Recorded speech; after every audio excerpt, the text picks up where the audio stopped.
listen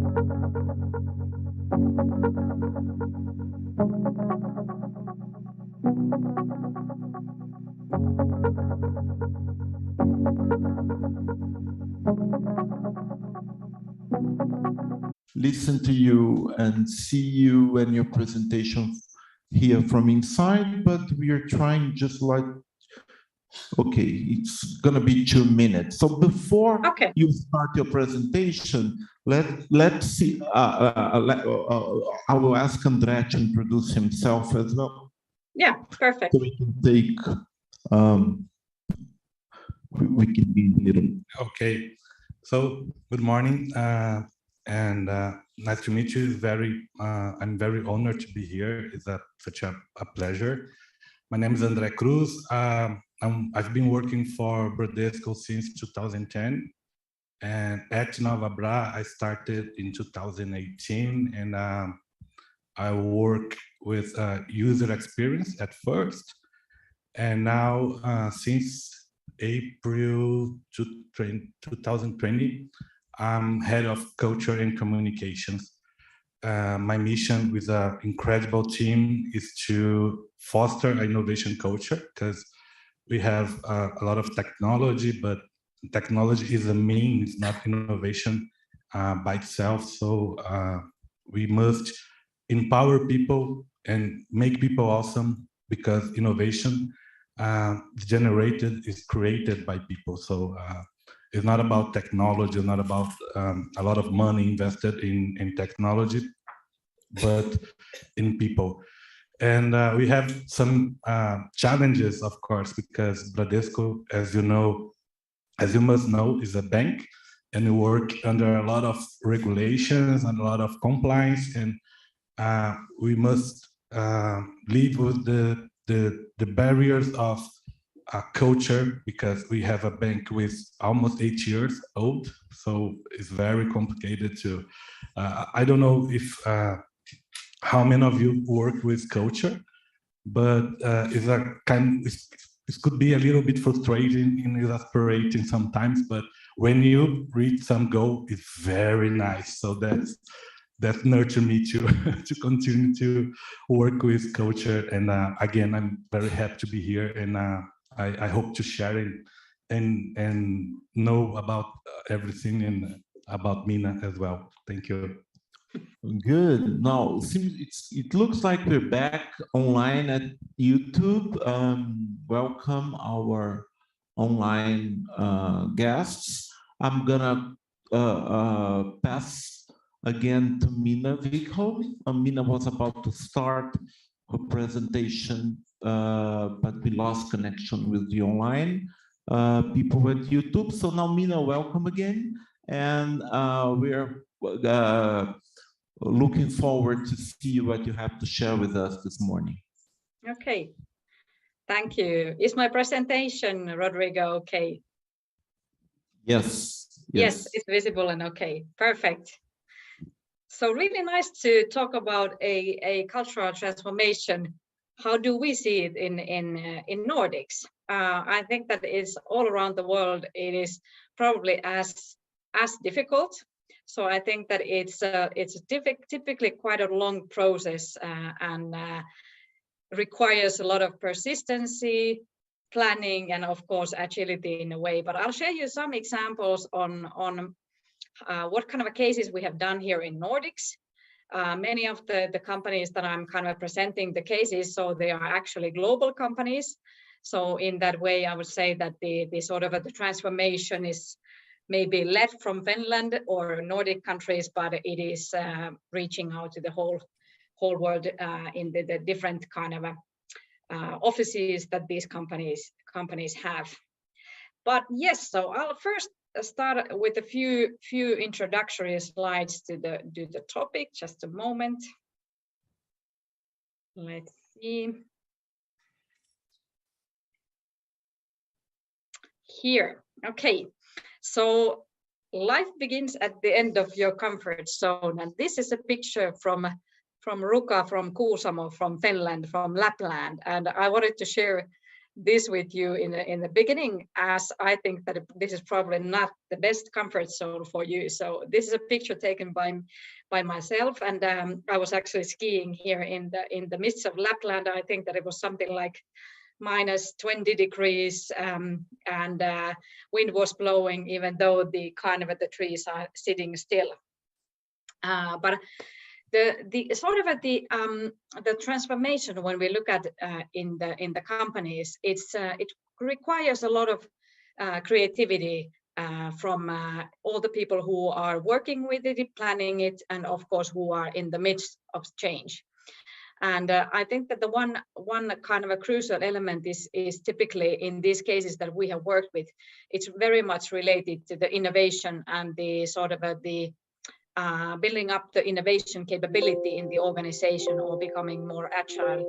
And I think that this is definitely something that innovation never happens in a situation where it's business as usual. So sort of it requires a little bit uncomfortable places, and you need to be kind of on the edge a bit in your business and look at very sort of with open eyes in a way. So I'll share some challenges that we see our leadership framework, as well as how do we see the modern leadership nowadays. Then I'm looking at a little bit on the different lenses of innovation and how they are kind of in correlation with the culture of innovation. And then lastly, the kind of a case examples from that we have worked with. But I wanted to share a little bit about, because of course, looking from Brussels, Finland is, we are a very, very small nation compared to your nation. There's only 5 million people living here in Finland. There's 1,000 lakes in our country. There's a lot of forest and little people. So basically, I would say that many of the companies that are located or that they are started here in Finland, so typically they are looking at global markets. So in a way, many businesses, they are kind of seeing that if they want to grow and if they want to be relevant, so they definitely need to look at global businesses and immediately start to plan something bigger than just the 5 million people or the people who are next to us. And we have a lot of unicorns nowadays in Finland. There's 10 of them, comparing always remembering that there's 5 million people living in our countries. And there is a lot of range from different kind of industries. So from innovative food delivery to company that has made these kind of smart electric devices like a ring, for instance. So there is a lot of entrepreneurial spirit in Finland, and I think that is something that we have done during the past 20 years quite nicely, is that we have really built up the kind of sort of a reputation of being an entrepreneur here in Finland, and especially for the younger generation. So I'm turning almost 50. And when I graduated from the university, I kind of felt that I don't want to become an entrepreneur. I want to be working in a big global company in a business. And nowadays, when our other students, when they are graduating from the university, so typically they want to become entrepreneurs. They want to kind of use their skills for something else. But at the same time, we are in a big transition in big businesses and corporations. So I'm kind of going to talk about the collaboration between the startups, the scale-ups, and corporations. So what does that actually mean? That what are the scalable innovations, and how is it to become agile, and how does that kind of a cultural transformation is done?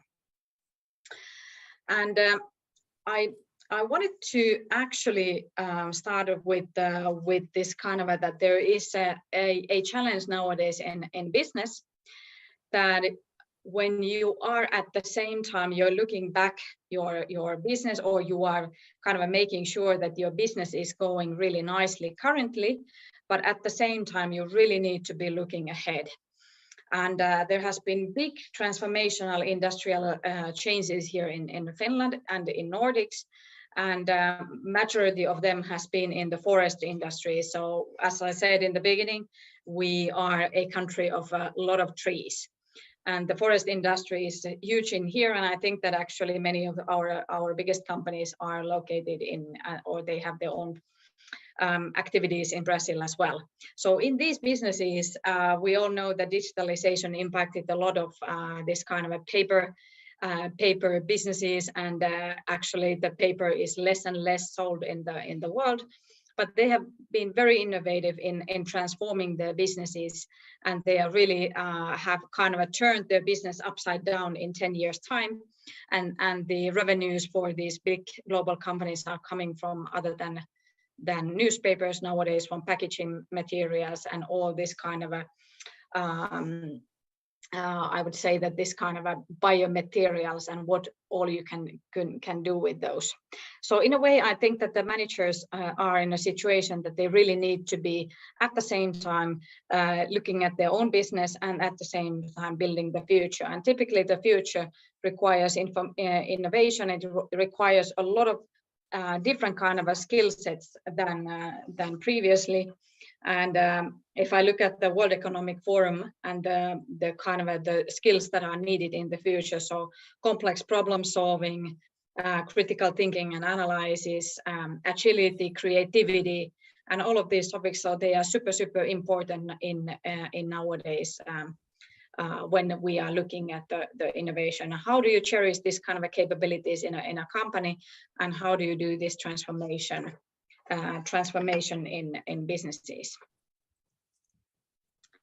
Sorry, I have something strange in here. Yes, so at the same time, all of these managers that are supposed to be in the heart of the cultural transformation and driving it, they need to be securing the business. They need to be making sure that the businesses are profitable, they are making money, the processes are lean, everybody knows what they are doing. But at the same time, they need to be building on this kind of explorative mindset within their staff, and how to kind of be at the same time very profitable, lean, and have operations in a good manner. So how to become more explorative. So I think that this is a big challenge. And this requires a lot of leadership, typically from companies, and a lot of sort of empathy and influencing skills from managers who are leading this transformation. And this is why we have actually come up with this leadership framework here at Aalto University Executive Education.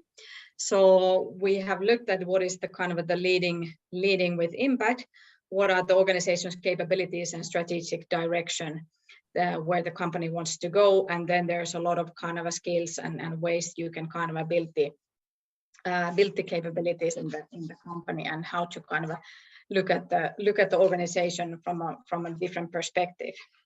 So I would say that of course the world is in a very challenging situation. We used to talk about this VUCA, volatile, uncertain, complex, and ambiguous kind of a world.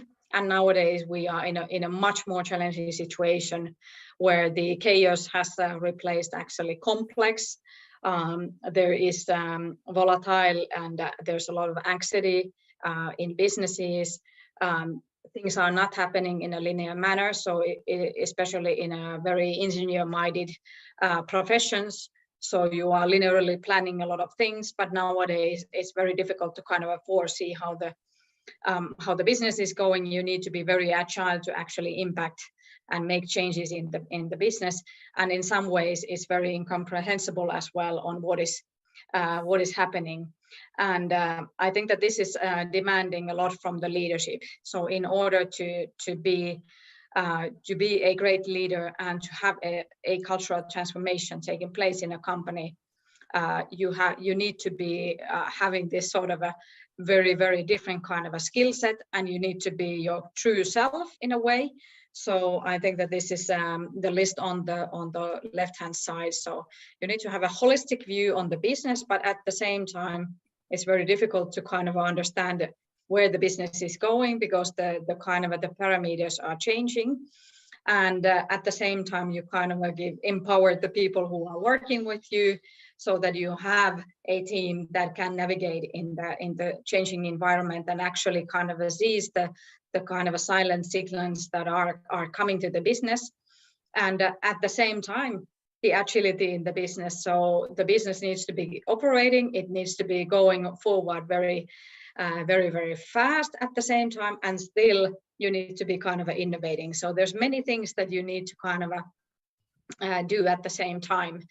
And I would say that this kind of a learning element as well, at least here in Finland, we are one of the best nations in the world in education, in children's education. And I think that this is something that we have been really much investing during the last year, is that we try to make sure that that people are ready to learn no matter what age they are. So basically it's life-wide learning, and it is learning every day in your own business, but at the same time becoming more curious as well on how you can kind of learn new things that you are not maybe necessarily expected to use in the position where you are currently, but at the same time you can kind of build for the future. So the education is definitely something that we see very crucial here in Finland. Then I'll share some of the examples, like concrete business cases that we have done here. And actually I mentioned the forest industry first. So this is one of our great success stories that we have done since 2017. So we have a very old forest company that actually has history over 800 years old. So it's one of the world's first listed companies that still exists and operates. And it's nowadays totally transformed their business. And what we did with them is that they really needed to kind of look at the business was shrinking, and they needed new innovation. They needed their staff to become much more kind of innovation driven. They wanted to build up their capabilities in innovation. They wanted to focus on the customer. They wanted to create the customer understanding in the company, as well as the new technologies. And they wanted to learn from startups. So they wanted to understand why startups are so agile, why they are able to actually iterate their business in such a kind of a quick manner. So of course there is a business hypothesis typically when you kind of start your business, but if it doesn't work, and if the customer interviews and the minimum viable products, so if they are not customers are not interested in those, so what you can do more, what you can do differently, so you need to iterate your business model continuously. So Stora Enso wanted to actually learn from these startups, and we have done 3 of these accelerator programs. First, 2017 was focusing on the smart manufacturing. So they were looking at all the innovations that actually support their manufacturing. And basically there was a lot of AI and data related startups that started to work with Stora Enso. Then we had a circular economy accelerator program where Stora Enso was looking at this kind of companies that are sort of using material all over again, and they were looking at the collaboration partners in there. And the last one that we did last year was plastic-free value chain, and I think that this is super interesting now, considering how much there is plastic in the world nowadays. So if you can replace it with renewable materials, it's definitely a great thing. And then here, the kind of a little bit background on why this accelerator was chosen as the sort of a transforming the culture at Stora Enso. So as they wanted to become more agile and really to kind of learn from the startups, they wanted to kind of understand as well that what are the structures that are hindering the business. So there's over 20,000 people working in Stora Enso globally. So it's a big transformation that you are doing in a program like this, and it's never a fast process in a way. But they wanted to kind of in this program understand that what are the capabilities that they need to be different, but at the same time understand the structures in the organization that are really hindering this kind of advancement in their business. So they wanted to kind of bridge together the culture and the business under the same development program. And there was a lot of initiatives that were taking place at the same time. So global leadership team was very much involved in the program. They were setting the targets and the kind of the sort of the objectives in the program. There was a lot of communication and influencing. That's a critical part in any transformation, but especially in the cultural transformation. So how do you kind of create these small victories and wins in the process? How do you communicate it, and how do you get people involved in a process like this? So how is it that it's not only the people who are present in the program and actually working with the startups, but how does this learning gets to be implemented in the organization? But then I think that the one very interesting thing that they did, so typically in Finland there is nowadays quite a lot of this kind of a partnership programs with startups, and the corporates are really interested in startups, but it's quite difficult that they are basically they are sort of buying their services in a way that they have a problem and they kind of recruit the startup there. So in this case, it was more a collaboration in the ecosystem as well. So it was more on open-ended collaboration. And of course, for any startup, it's super interesting if a huge global company wants to work with them.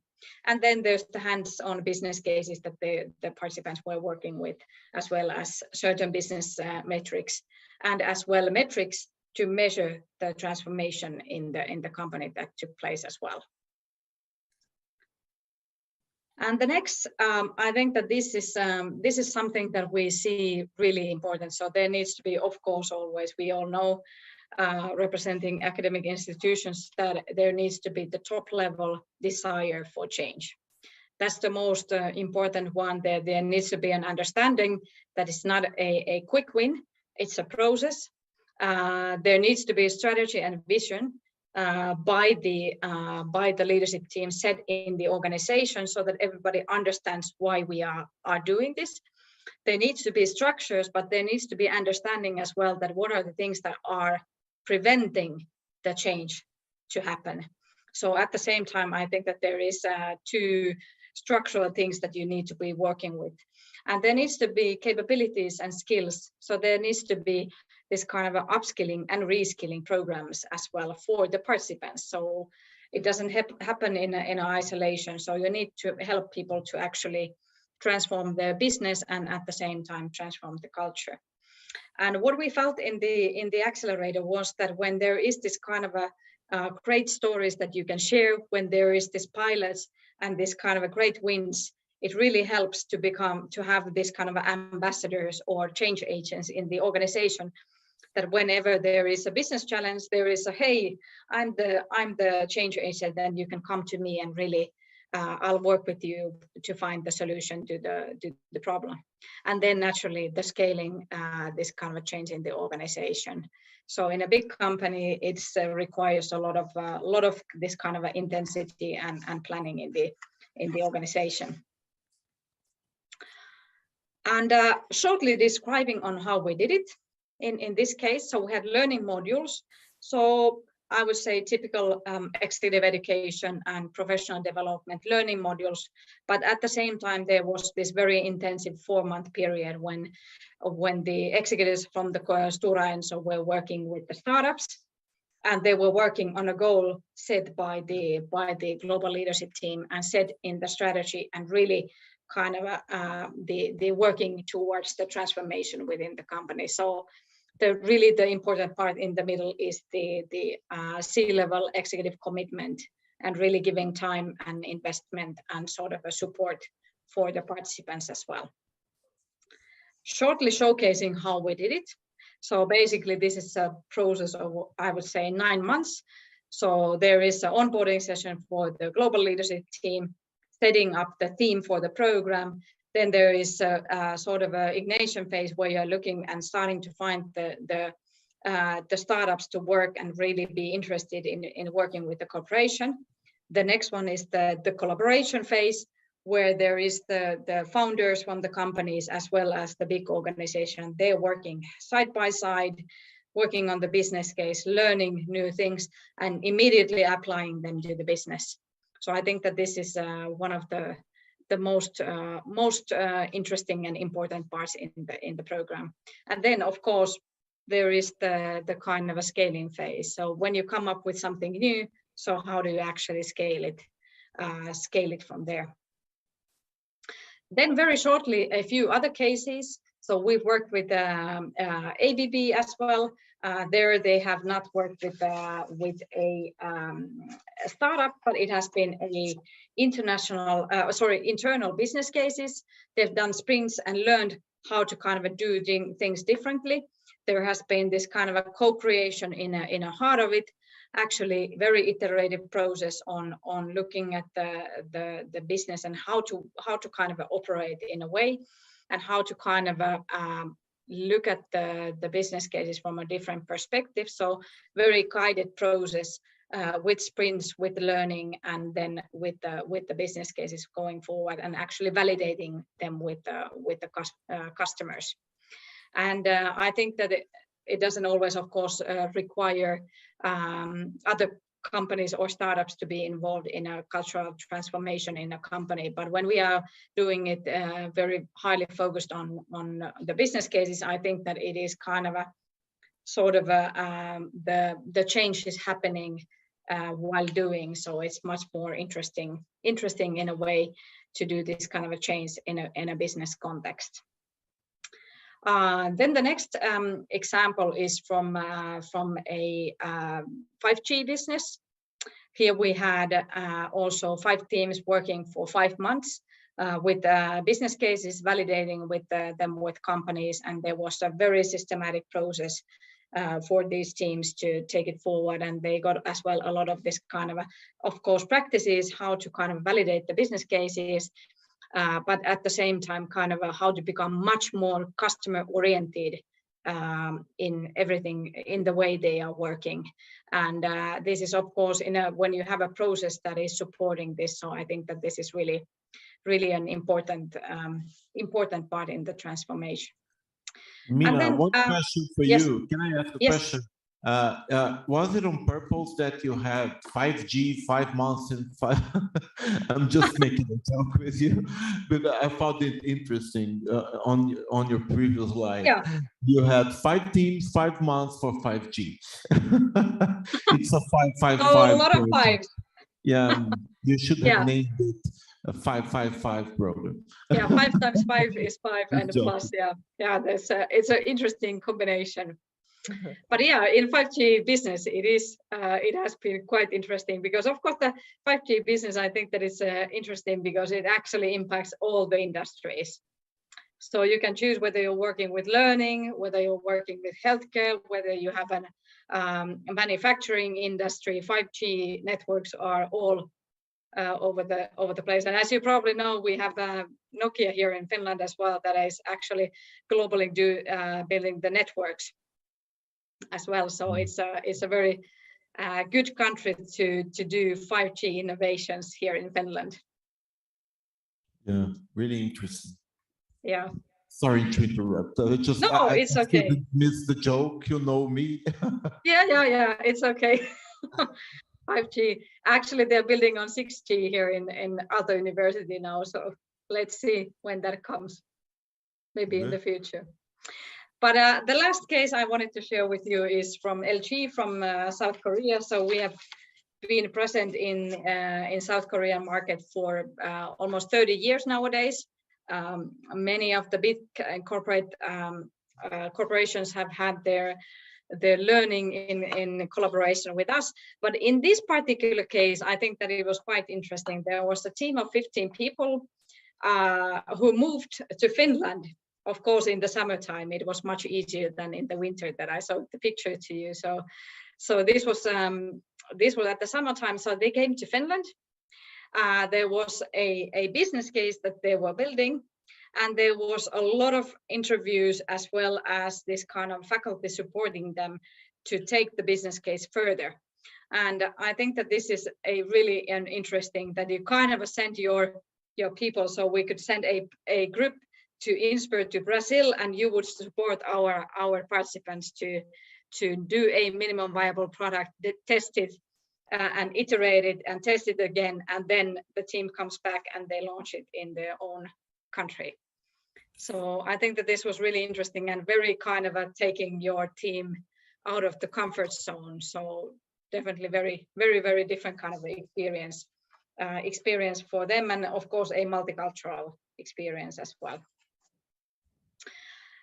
And lastly, I have here a picture from Finnish swamp, and what would be the first my kind of a set of first steps on innovation path. So I think that one really interesting is that the innovation, if you are doing them in ecosystems, and if you are not solely relying on your own R&D activities to be giving you new innovations. So I think that this is a really interesting. So you learn a lot from the other organizations as well, and from the ecosystem, and you kind of can reflect it back to your own organization. Then the second one would be, of course, that the kind of that you need to explore solutions to the real problems.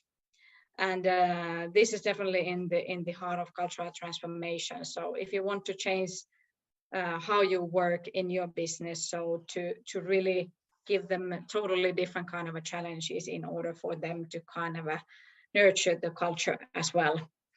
The out of box thinking, I think that design thinking methodologies and all of this. So it's really important that you kind of look at this, and the open collaboration, the networking, and the learning from one another, as well as to have a diverse team that is kind of looking at the kind of, and that might be even in a different phase in the transformation. So I think that that's interesting as well, that if you have 22,000 people in the organization, so there's probably quite many lots of people who are the early adapters and who are really eager to start kind of working in a different way and to look at the business in a different way, and those who are really kind of ways and months behind the others. And I think that one important thing is that, of course, in any kind of a transformation, you need to give tools and methodologies and support the staff, really to give them guidance and learning. And I think that this is something that we, being in an academic institution, we work a lot with the live cases and as well Harvard Business Review cases and so forth. But I think that in case you have an actual business case that you can work with, it's always the learning is much more in depth, and it's so much easier to actually kind of adapt the things that you are working with. And of course, mindset is the most important one. So you need to be kind of forward-looking. You need to look at the business in a way that you want to be. You want your staff to be ambitious in whatever they are doing. And no culture actually happens if there is no trust and commitment from the participants. And lastly, I actually wanted to show you a picture of Alvar Aalto. Alvar Aalto is, or the Aalto University is named after him. And our university is a rather young one. We are only 10 years of age, so started, well, 2010. But we have three schools in here that were merged together, and each of them have roughly 100 years of history. So we have a School of Economics, University of Technology, and University of Art and Design. And Alvar Aalto is rather interesting as a person, because he's been one of the Finland's pioneer architects and designers. He's been a sculptor, and he's also been a very good businessman. And I think that his kind of work has always characterized this kind of open-minded and creativity and research-oriented approach. And he's always tackled the problems with in-depth, and he has avoided settling for anything ordinary. and he always found new and surprising solutions. So I think that in a way, our university is kind of cherishing his kind of a history and his kind of a personality, but he's definitely building together the multidisciplinarity of the university, so the technology, business, and the arts. And I think that whenever you are doing a transformation, you require these kind of skills. So the multidisciplinarity is in the heart of everything that is being done. So this is what I wanted to share with you today, and really open to any questions that you might have, or comments, or a debate on the matters.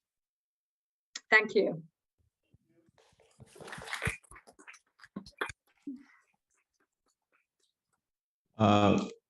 Mina, just before I pass the word to André, one comment. First, I'm a huge fan of Arauto as a designer and architect as well. And the other thing is, maybe you could share, we're talking about cultural transformation, but there's a very interesting fact about the culture in Finland that I read in a book that I bought about Finland. As soon as we started working with Auto, I got very curious about the culture in Finland. And I believe that you gave me a small book about Finland culture that's about sisu, is that right? Finding sisu? Yes, sisu. Yeah, sisu, Yes. yeah. Maybe you could share that, because I think that's so interesting. Well, I don't yeah. know if Andrea knew about that. Because we had some colleagues from Israel this morning, and in Israel they talk about the chutzpah, that is the Israeli way of behaving, and maybe you could talk about sisu. I found it so interesting.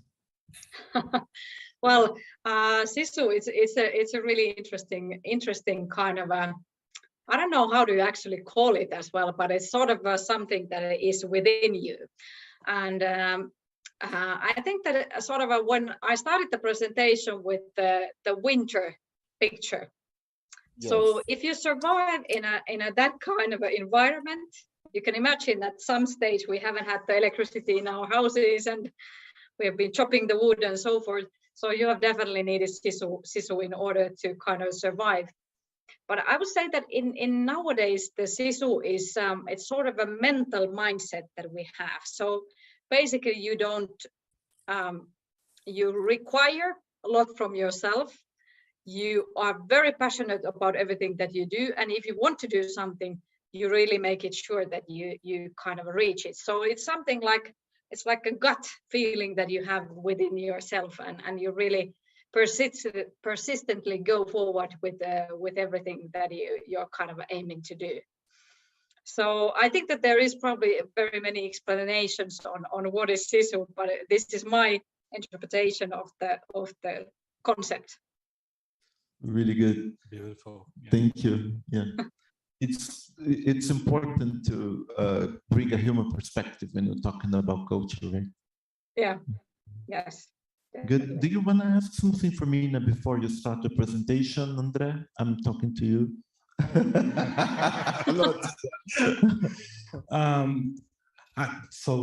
Very hard to say something about such as incredible presentation. Mina, you talk about ambidextrous and the capacity or the skill to balance run the business and change the business into the business as usual, if I must say that, if I can say that, sorry. In your opinion, what are the challenges to create this mindset, especially in the middle management, in the great corporates? Because I really believe that the unlock of changing is in the middle manager, in the middle management level. Do you have any tip to share with us? Yeah, I think that I fully agree with you. So so in a way, there is this kind of an incremental innovation happens all the time in companies. There is people who are innovative. They are looking at their own work in a new way, and they are really kind of coming up with all sorts of ideas on how to kind of do small adjustments and to make their own life a little bit easier. But when we are doing and talking about the kind of a radical innovations and really big changes, so if you are in the sort of a new in an organization in a big global corporate, if you are new there, so how many layers there is actually that can kill your idea before it gets to anyone who's actually interested. And I think that this is something that is it's sort of, I would say that it's a systematic change that you need to do. So you need to kind of create ways for these small innovations to find the people who have the skills to actually take them further. And that's what I was mentioning, these change agents. So it needs to be sort of a publicly communicated in the company that these are the people who have the skills to actually look at the business model that you have, look at the idea, validate it, and then they have a connection to the right people in the organization who have the money in the pockets. Because typically you need a some sort of a funding for the innovation to happen, and as well to kind of so I think that it's a sort of a problem if you are a big corporate and you're like a machine working. So of course you are so lean and you are so kind of organized that your everyday task is to make sure that things are happening, and then suddenly there comes an idea and it's like, okay, this is not gonna give me any money for the next year or two, so leave it. So there needs to be a place for this, and probably all the organizations, they have a different setup for this, how to do it. But many of, actually, you were saying that you're from banking industry, so I think that there is so much pressure in the banking industry as well coming from startups, so the banks need to be very innovative as well nowadays. Yeah, totally agree. Mhm. Good. So now, maybe Andrea, you could share a little bit of what you're doing for cultural change and transformation in Bradesco. I know Andrea prepared also a few slides that's gonna share with us. And Perfect. I swear I didn't see the Mina presentation so far, so because it's so much aligned with the. Nice. I'm living today with the validation that our model is good. Good. So at Nova Bra, this is our motto. We are building innovation portfolio, but as important as building this portfolio, we see the creating innovators. That's why we create innovations, creating innovators. If you please go ahead. So a little bit about Innova Bra. Innova Bra is a way that Bradesco is preparing, because this is a always beta version. So we are preparing for innovation, for competition, structuring some building blocks, and to actual innovation in the three main levels. We are ready to buy, to partner, and to build. And these three phases are divided into our vehicles, innovation vehicles.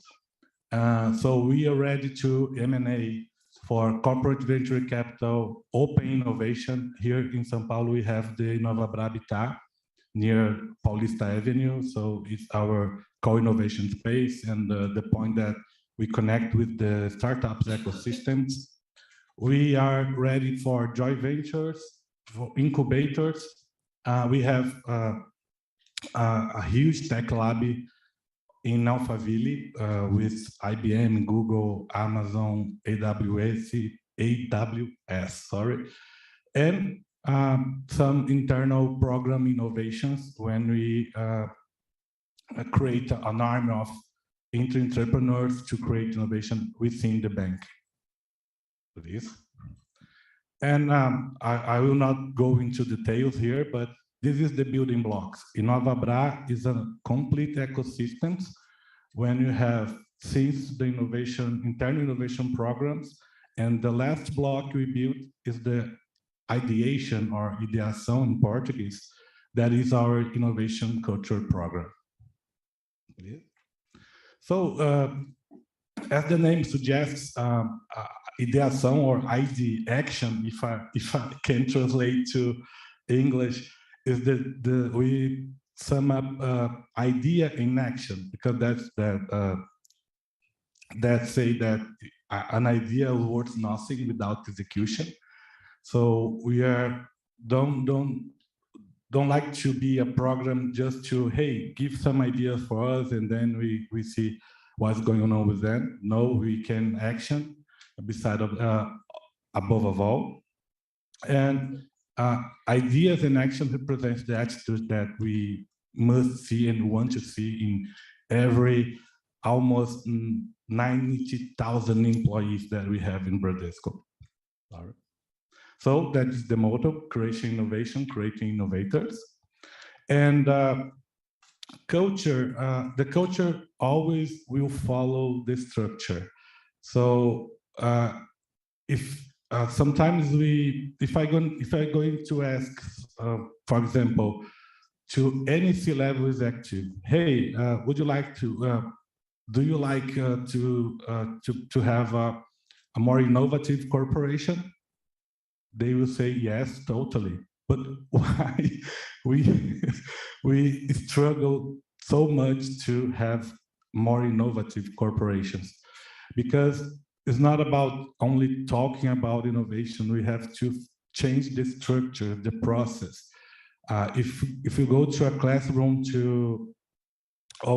if you go to a class with Mina and go back to Bradesco, and your manager don't listen to you about your ideas, or the process for purchase a computer lasts, I don't know, 5 months, the innovation is not going to happen.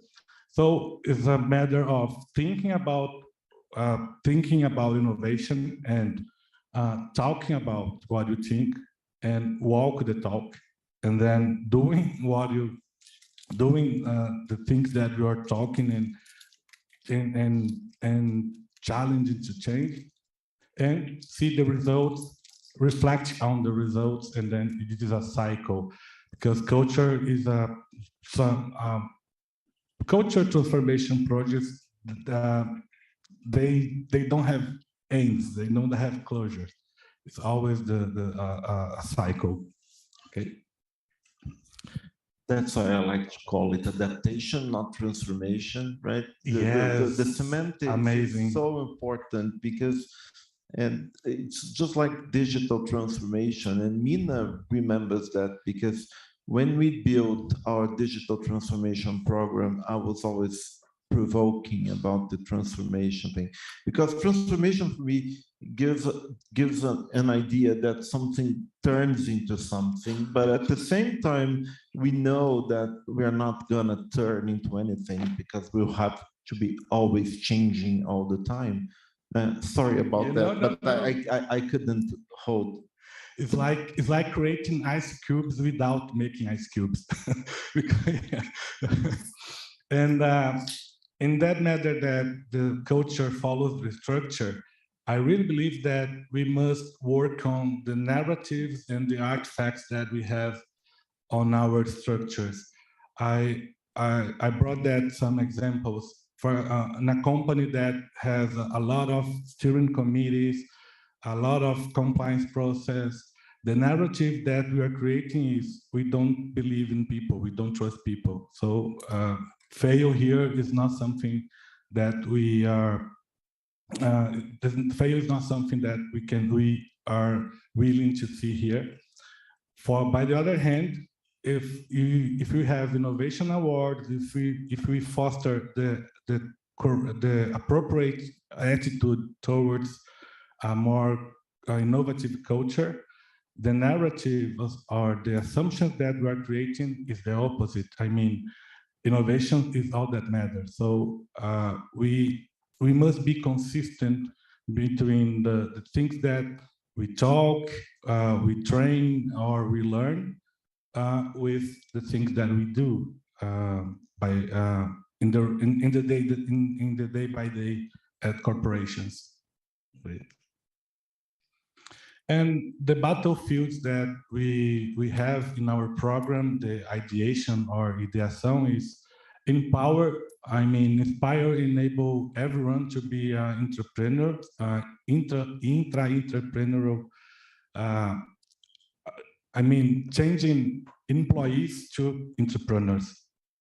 And we have mentoring and learning paths, and we have all the support of our corporate university, Unibrade. Without them, I really believe that we will not got here. And we work in repertoire and reskilling and upskilling all the employees to prepare them to live in the chaos and the complex systems that is the world that we're living in. And the battlefield that I must like is that I like more, is connect, is the community. So how to gather all the people, all the corporate rebels that you have, and you have corporate rebels, so see them see them closer and make a community with them, and then we'll provoke the changes and the transformation, not only from the top to down, but to bottom to up.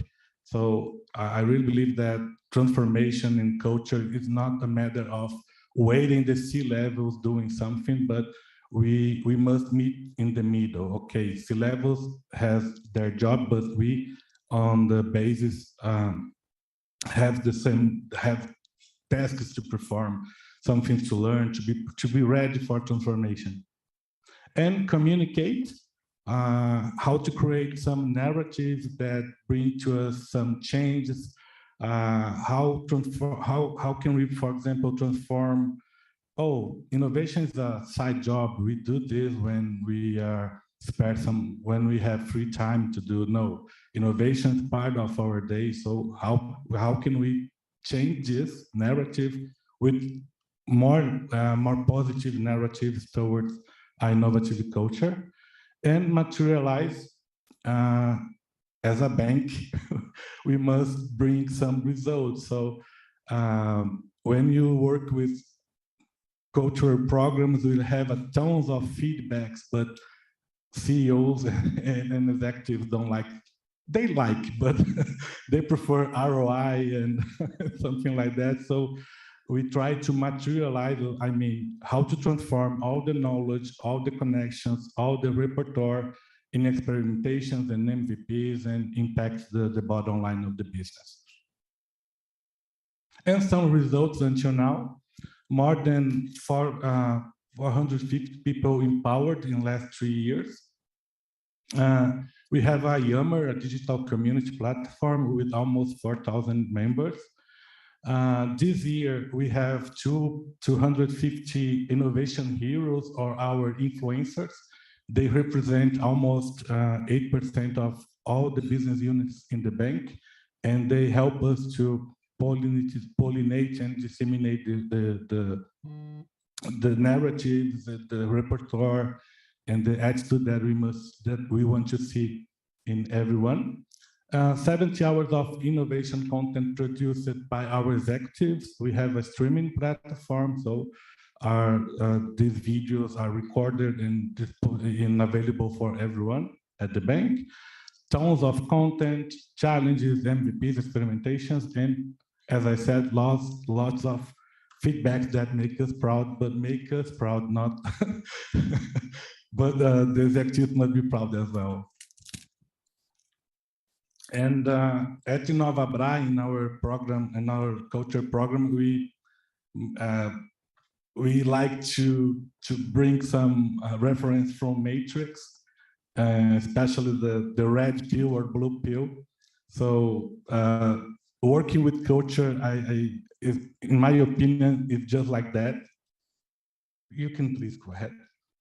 And my final message is: working with culture is to convince every day the largest number of people to take the red pill. To be to be in the real side of the culture and to try to change it, not to surrender there. Thank you.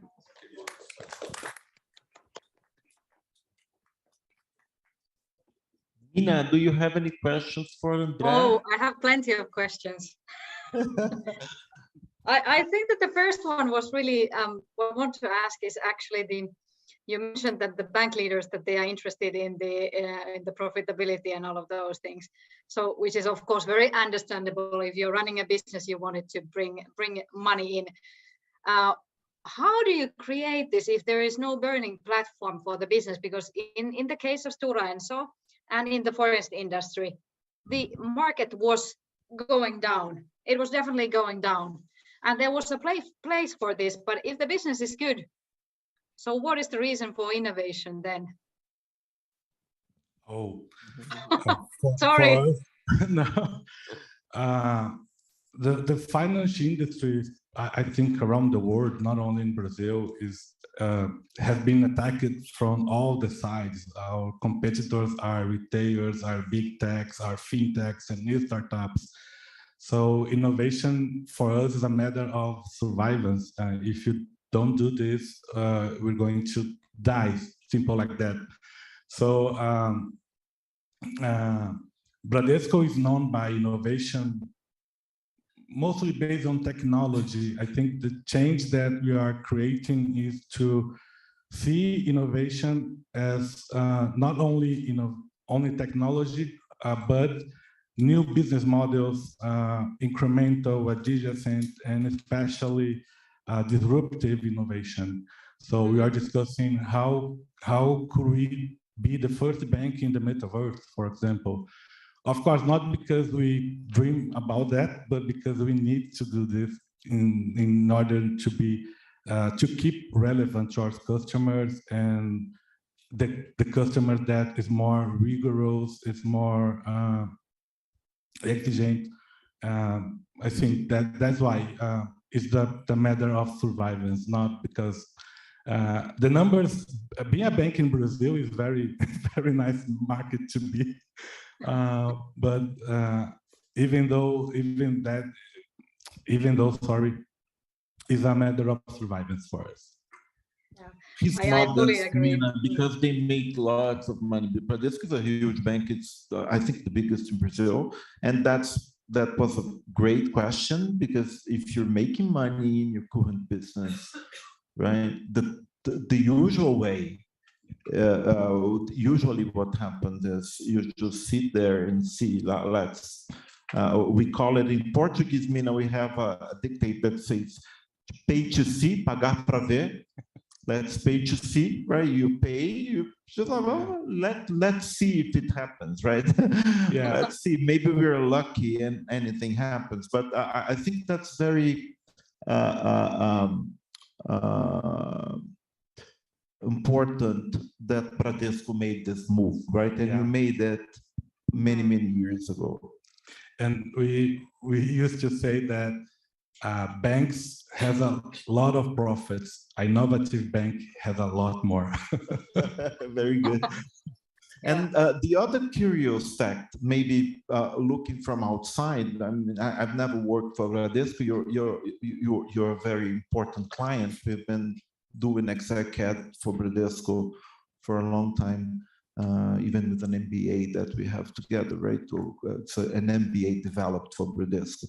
But Mina, I see Bradesco culture as a culture of a long-term relationship between employee and the company, and it's not unusual that you see people that started there fresh out of college and they've been working in the company for 35 years. So this could be challenging to build the culture of innovation, because sometimes if you want to change a company where people have been there, we've been doing this for so many years, and the way we do things brought us here. We are successful. So this is one more ingredient. So Mina bought one that is related to to the business being successful. And I'm talking about now the business being a business where a company-employee relationship is a long-term one, which I think is the case of Bradesco. What type of comments do you have related to this?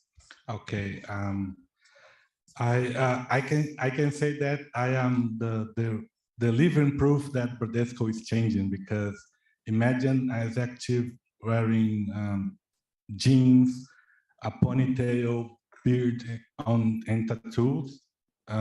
Maybe 10 years ago, it would be impossible. I wouldn't pass in the selection in HR.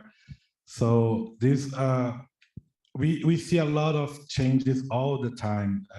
We can discuss, for example, the velocity of changing, the pace that the things are happening, but they are happening in Bradesco, and I'm very proud of it to be part of that. And because we must challenges of the customers that are changing, and every employee is a customer. So the challenges of the new workforce, the challenge of the hybrid workforce, Bradesco working on remote teams, something again 10 years ago would be unthinkable. But now we are seeing more carefully to these movements and these changes in trying to adapt even faster, because we need to do it to stay relevant, to keep our relevance, and who knows, to back to the first place in the biggest bank in Brazil. Good. Now let's see if somebody in the audience has a question for us. I see Bianca raise her hand.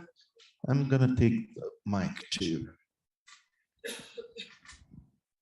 The questions for André, but Mina, please feel comfortable to answer too. We saw the learning phase of the culture. The first phase, you start to share the knowledge with the people. And the second phase is the experimentation phase. And it's the most difficult phase for us to turn on the learning and go to the experimentation. Has a lot of challenges on the experimentation phase. So can you share the lessons learned with us about the experimentation phase and how you are dealing with the experimentation and the routine, how this is working inside the company? Okay, thank you. So we are still learning. So there is no a recipe for this, but we are dealing with that. Our lead time for MVPs, for example, is, if I'm not wrong, 6 months from an idea to the validated learning, the collecting the data and learning from that experiment, that MVP. But the problem is, if the business unit says, okay, I like the results, I want to scale that solution, that startup in our systems. So we are going to have more 12 months, 18 months. So this is, in my opinion, the great challenge when you talk about experimentation, because experimentation is part of the innovation. We must launch it to the customers to scale the solutions. And so even when we experiment in a faster pace, we must see how is your technology architecture to be more friendly to innovation, to scale faster solutions. And this is I consider the main problem. I mean, the connection between MVPs and the technology ecosystems, the legacy ecosystem in a great corporate such as Bradesco. The second, the challenge I see, and I've learned through these years, is that we must challenge people to experiment something real, not something, hey, let's go to the hackathon and see something cool.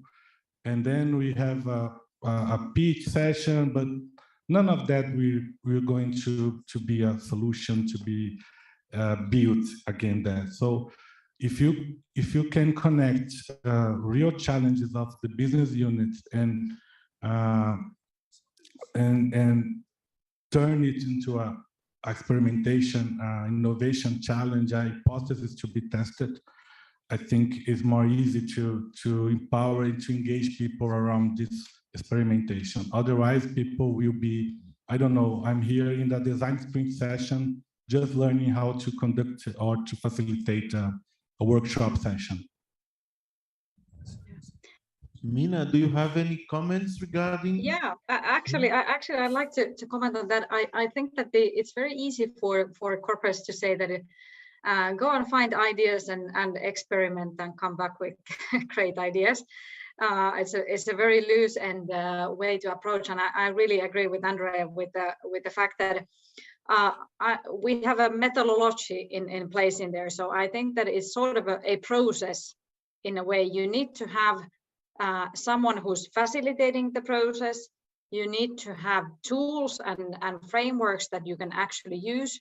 And I think that the flipped classroom as a methodology works really nicely in this kind of a case. So basically you have a real business case. You give guidance on how to kind of look at the case. What is the business model? What is the sort of the business in a way that where is the money coming from? Who's paying for it? What is the kind of added value for a customer? Then you go and do interviews. You come back and you share your kind of outcomes. Then you get another set of questions.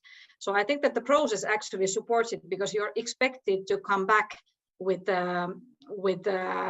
results and ideas that are kind of iterated, and there's more questions that need to be answered. So the kind of the iterative process of exploration, I think that that's super kind of important as you're trying to learn the skill of exploration. So yeah. I don't know whether this kind of, but I felt that Andrea was saying the same sort of with bit different words maybe. Yeah, I agree. And the last tip is go beyond the post-it phase. Yeah. People want to see their ideas going on and transforming something, making the customer life better. So don't interrupt the cycle of innovation. That is, in my opinion, the main challenge when you talk about experimentation culture. To see the end of the things that we're doing, not only, hey, let's go to a design sprint session and the thing that ends that. And I think that the customers are really much liking this. I think that our engineers in our program, they have been surprised how many hours suddenly a customer has time to spend with you when you are coming with questions and sort of iteration rather than with the full solution. Interesting. And just before we have one more question, we delayed a little bit the start of the YouTube session. So let's go a little bit further. We were supposed to finish now, but I'm going to give 5 extra minutes so we can address 1 or 2 questions. It will take me only 4 minutes to ask you the question, so you have a minute to answer. Kidding. So thanks for this session. You again. You again. No, thank you for this session. I'm curious about, there's all the challenges of the innovators that we all know about, corporations and engagement of ecosystems and so on. And then when we add the global environment, then we have an extra layer, which is culture, language, time zone, and all kinds of things. So I'm curious, especially for even for multinational corporations can be challenging, but for very Brazilian banks or other entities, it can be also another layer of complexity. So I'm curious, what's the approach for Bradesco or the Innova program in order to learning from Finland, Israel, other nations as well, and kind of pushing that limits beyond just the Brazilian territory? Okay, thank you for asking. But I left you 3 minutes to answer. Don't worry. Okay, thank you. One of our building blocks of innovation, one of our innovative vehicles is the Innova International. So we have a team in Motive in Nova York. Motive is a innovation hub for financial services. And 2 times a year we have a team fixed there, but 2 times a year we send from 10 to 12 employees to stay some 6 months or 9 months to brief the innovation ecosystem out there, to talk with the startups and other banks such as Bank of America and sometimes GBS. Singapore is not in New York, but we have some connections. And we have connections in Europe with EFIMA. Now is Quorus is a community of bankings in Europe, and we can share knowledge and insights and something like that. But we have some international readers and researchers with Gartner, Forrester, to take insights into the Brazilian culture in our market to take some new fresh air about what is going on out there and we can use here. Because, innovation is something our executives, I don't think it's only our executives, but all of them they want innovation, but when we come with some great idea, something that no one has done before, they ask for, okay, I like, but do you have any case similar to it? So being abroad is good for us because we can show some cases and the direction that our global competitors are doing. So it facilitates our conversation here. Thank you. Yeah, Andre, welcome to Finland. Yeah, Welcome to send your Finland. Both. People used to say. Do you have any benchmarks, right? Do you have any benchmarks that this worked before? Yeah. 10 years of ROI for this innovation, right? Yeah. I think Vinicius has one question, so we will address one more. Yeah, Andre, congrats for the presentation. Thank you. I can manage the challenge of the job that you are doing in Bradesco with this change. Yeah, I'm here now on medications. And you told us about the change that you are doing. It's a matter of survive. And I'd like to understand for you if you have already seen an impact of this job in the brand value of Bradesco and how consumers are reacting to that in terms of perception. They see that in a good way. And the second one, how mid-level managers are reacting to this change. Are they open? Are they doing that in the daily jobs already? Or it's still a challenge? Oh, the majority of them hate us. The first question is, in my opinion, and I'm very new to it in the culture programs and something that I'm every day I learn a little bit more about culture. And it's hard to impact directly the bottom line when you talk about culture program, because culture is not something that we're going to impact tomorrow, but maybe 2 years now. And we try to measure the impact through the quantity of experimentations and MVPs that are originated in the ideation, in our program. And we don't ask people, for example, you have to cause some impact in the ROI in the first year. We have to learn, we have to test some hypotheses with us, and we want validate the learning validation, not the results in the bottom line directly. But there is a pressure, of course, to how can I prove that ideation is something good for us? So every year we earn a checkpoint, oh yeah, there's some results. Okay, you have some budget for the next year. But year after year, we are proving that that is worth having a program like that. About the middle manager is the real challenge for us. because we realized that we don't have to work on the C-level, because as I said, C-levels want to be on innovative corporations. The middle managers that have to balance the pressure from above and from below is the key to unlock the change, because they will enable their teams to experiment, to fail. And next year it is in our roadmap, is to how to work closer with the middle managers to unlock the teams. Because if you train the teams, the base, but the middle manager not enable them, you're working for nothing. Good. Okay. Before we have Mina, I would like to hear from you if you have any thoughts about how to engage the middle management on change. Before Mina speaks, I would like to tell people that are watching us on YouTube that they can give us some highlights and feedback about the session using the QR code, and the people that are here too. So, Mina, any thoughts about middle management?